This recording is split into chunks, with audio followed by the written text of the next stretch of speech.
Hi there, hope you're having a good day. Welcome back to another video. We're finally going to talk about the LeBron 20. I'll also be comparing my pink South Beast colorway with a leather upper against a more typical knit upper one.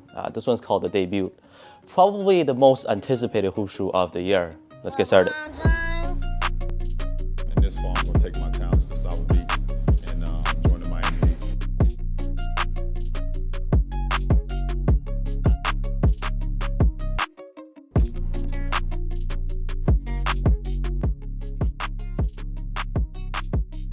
So the LeBron 20 has a retail price of exactly $200 US. We've seen about 4 to 5 different colorways so far. If you're still on the hunt for a pair, there should be plenty more to come.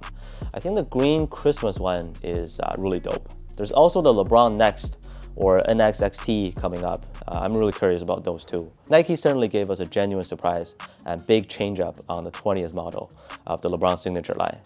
Save the best for last, maybe? And if you want my absolute fastest summary of the performance before we even start, traction, cushioning, and heel compression, stability. Also, if you have flat feet, you're probably gonna go through some soreness with these. But objectively speaking, this is still one of the top performers of the year for sure. Anyways, we're gonna get right into some details as usual and go over everything you need to know about the Nike LeBron 20. That's the box that they come in, a silver color. For a milestone number of 20 signature shoes as an active player, the presentation is on point. Just like many other LeBron shoes, it's a pull open box, and you can see the Roman numeral 20 printed on the side. They also attach a little card in there that lists out the technology featured on the shoe. Cushlon, Air Zoom, carbon fiber midfoot shank plate. And on a first look, we got a low top LeBron this time. On this colorway, they come with 2 sets of extra laces. This one basically has a full leather upper. On a more typical colorway, it'll be a knit or a thinner textile material. An important design is double swoosh. You can think of it as 2 for 2 decades, or one shadowing another, just like how LeBron hopes to play with the Suns one day. On the medial side, it's just one Nike swoosh, and in hand, you can really feel how soft the midsole is, which to me is a good and bad thing at the same time. We'll get into that very soon. Looking at the outsole, it's a pretty complicated traction pattern. There's the LeBron dunking logo on the bottom, and part of the midfoot shank is exposed in the middle. The grooves feel pretty sturdy on this version. Rubber is sticky, and I have to say that, to me, this is the best looking hoop shoe of the year. The leather upper is going to help with torsional support.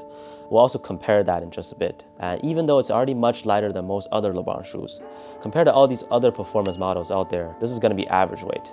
At 445 grams for this pink one, 425 grams for the knit upper one.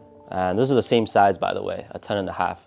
So yes, the regular materials are going to be a little bit lighter, by about 15 to 20 grams, not a huge difference. As to how the LeBron 20 performs on the court, the cushioning is pretty impressive. It's one of the softest setups you get on feet. Full-length Cushlon foam plus Zoom Turbo up front is responsive and pretty bouncy. Almost too soft, but I don't want to sound picky here. If you prefer a lot of compression in the heels, this is probably one of the best options. It transitions pretty well too, and for takeoffs or a sprinting motion going forward, it gives you that responsiveness that you need. So no issues here. The traction works really well. It's probably one of the biggest highlights too, because the LeBron 19 traction was pretty rough. So with these, you'll be able to get to a hard and full stop. Very good grip, pretty squeaky too.